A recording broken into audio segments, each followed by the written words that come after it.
The Jasminer X16Q is about to start shipping out in just over a month to customers who've pre-ordered it. It's an ET/ETC hash miner that gets an impressive 1.85 gigahash at only 630 watts, and it costs around $3,000 And let's be fair, on paper, this thing looks like an amazing miner. It's quiet, significantly more power efficient than any other miner for this algorithm, and it's the first time that a Jasminer will be able to dual mine silica, which does significantly increase the profitability for this miner. There are also a few more interesting features that we'll get to in a little bit. So, does all this mean that we should all just drop whatever we're doing and run out and pre-order these things to make sure we get them as early as possible? Well, in this video I'm going to go over all the reasons why I personally am very excited for this miner, but also some of the things that you might want to be a bit cautious about still. And of course, I've also got a spreadsheet ready so that we can properly compare it to all the other relevant miners for this algorithm. So let's start by just quickly looking at where you can pre-order one of these miners, and the best price I have found is from jinglemining.com, where you can get it for $3,099. And for full disclosure, they have agreed to send me one of their miners as part of a deal I've made with them. However, I'm free to say exactly whatever I want in this video, and I don't get to watch the video before I upload it or anything like that. And also, you guys know that I'm all about just hard facts and numbers anyway. And speaking of numbers, Jingle Mining have provided an exclusive discount code for you guys that will give you an extra 1% off any purchase on their website. That code is just SEB.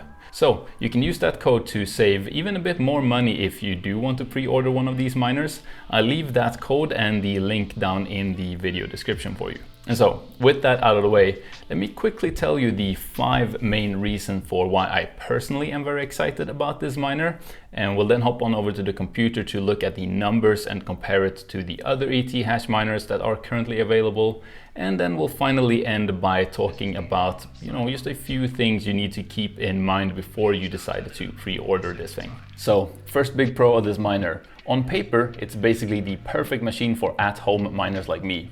It's quiet, and since it's so power efficient, not only is it going to be profitable even for people with high residential electric rates, but that low wattage also means that it doesn't put out very much heat.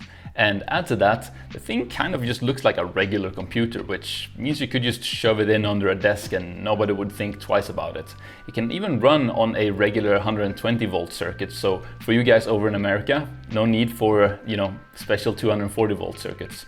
Secondly, it's going to be a very versatile miner, since it mines both the ET hash and ETC hash algorithms, which are used by a lot of different coins. So even if one coin crashes or goes away, you still have plenty of other options to mine. And if none of those coins are of interest to you, these algorithms are also supported on Unminable, which means you can get your mining profits from this miner paid out to you in the over 70 different coins that are supported on there. Thirdly, the profitability of this thing is great. Obviously, the lower power usage means that you don't have to pay loads for the electricity it uses, which makes for a bigger profit margin. But also the fact that it can dual mine silica makes for a significant difference in profitability, as we'll see in just a little bit when we get into the numbers of this thing. Now, the fourth reason why I'm so excited for this miner is that it's actually pretty decently priced, all things considered. The only relevant miner that offers a better price in terms of dollar cost per megahash would be the E9 Pro.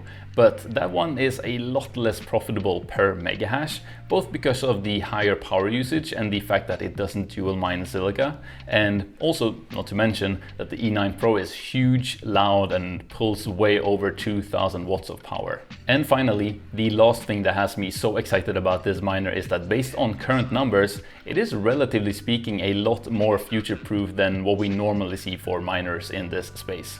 Of course, the power efficiency again plays a big role in that, since even if the network grows or mining profitability decreases, you're barely paying anything for the power to run this thing anyway, which means that it will stay profitable for a lot longer in those scenarios. But the future proofiness of this miner also has to do with the fact that this thing has 8 gigabytes of memory, which I believe is the most of any ET hash ASIC miner ever. This means that even as the DAG file size grows for all of the coins that this thing can mine, it will keep being able to still mine those coins for a lot longer than any other currently available ET hash miner. But now, let's hop on over on the computer and have a look at the numbers for this thing and properly compare it to the other ETH miners. Alright, so here we have this new ASIC miner comparison spreadsheet that I'm currently working really hard on. It's got auto-updating prices, profitability, and network hash rate numbers, as well as a lot of really interesting ways to compare ASICs that you don't really find on places like ASIC Miner Value or Mind the ASIC. It will have separate tabs to compare all of the different ASICs for all kinds of different coins. You can see here we obviously have the ETH ones. I also have like Cadena ASICs here and LTC plus Doge on here on this tab. But I'm not going to give you the link to it just yet because it is not finished. You'll have to stay tuned on the channel and subscribe if you haven't already so that you don't miss it. So let's get into it and actually look at the numbers for the Jasminer X16Q and compare it to the other relevant ETH miners that are around.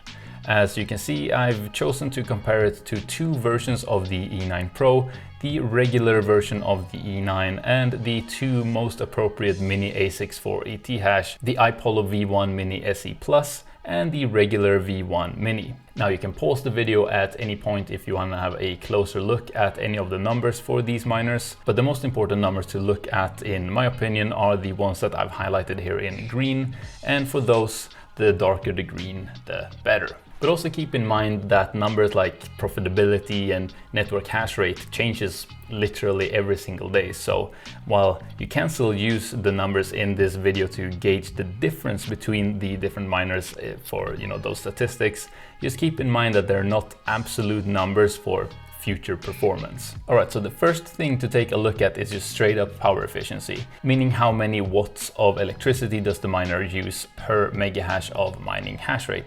And you want this number to be as low as possible. And as we can see here, the X16Q is just completely in a league of its own, using only 0.34 watts per megahash.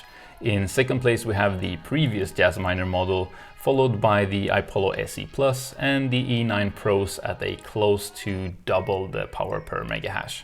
The X16Q is also a really good value when it comes to price per megahash, as you can see here, which again, you obviously want this number to be as low as possible.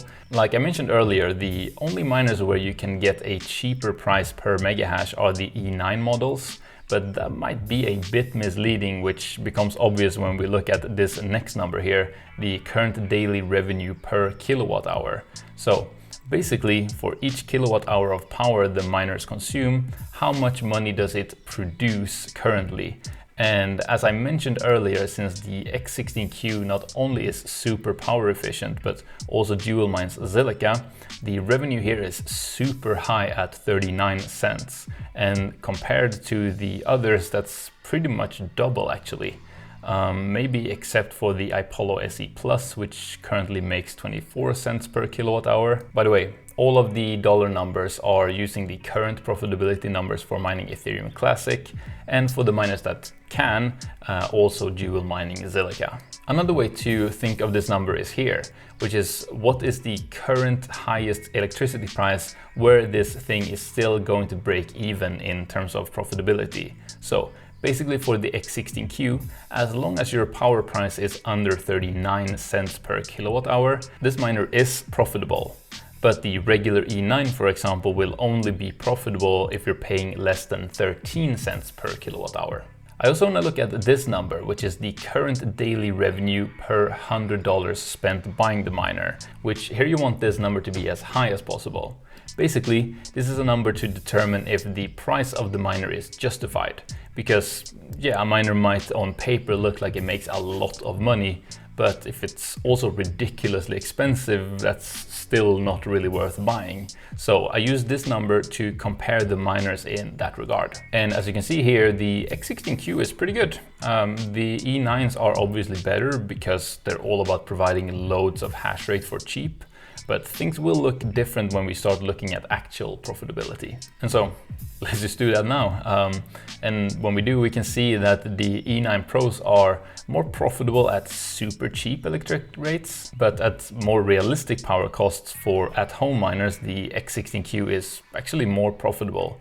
And it actually stays impressively profitable even at a power price of 24 cents per kilowatt hour, where it still makes over $2 a day, as opposed to all of the other miners which are, unprofitable at power costs that high. All right, so finally, let's talk about how resistant these miners are to the network hash rate growing. Basically, since everyone currently mining a certain coin all have to share the revenue for that coin, that means that if more hash rate comes online, everyone makes a bit less money per mega hash.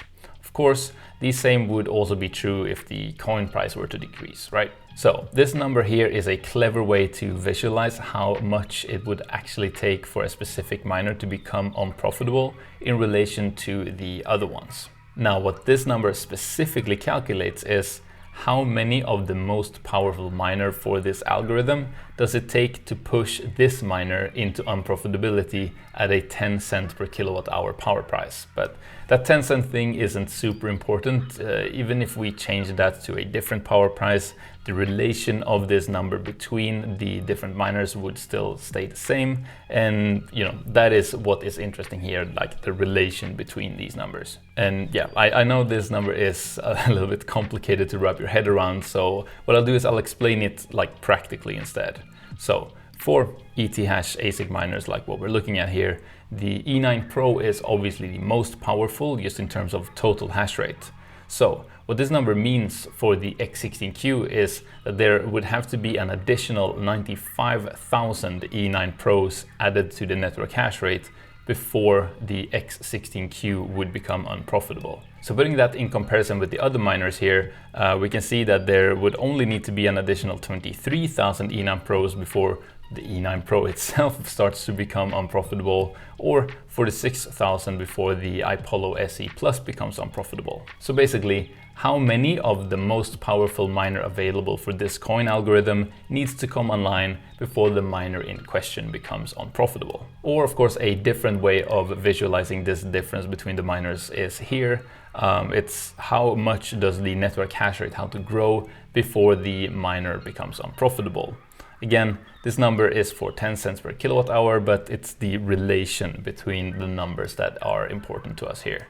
So, for example, the X16Q would still be profitable at 10 cents even if the network hash rate almost quadrupled from here, while the E9 Pro only could take about 1.69 increase and the Apollo SE Plus a 2.39 increase.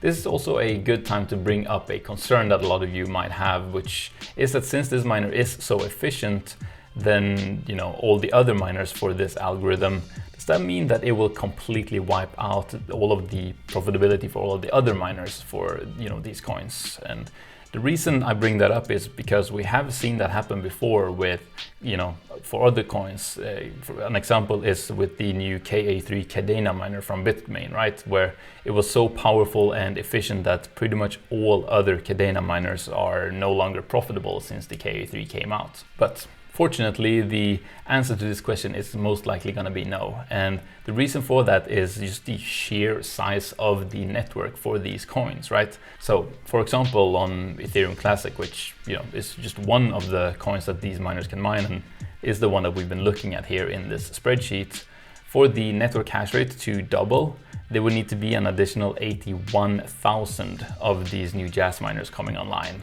And as a contrast for the whole situation with Kadena, it only took about 1,200 of the new KA3s to double the network hash rate for that coin. So it is all about the relation between the hash rate of the new miner and the total network hash rate. Now, before we wrap this video up, let's talk about some things you might want to be a bit cautious about too.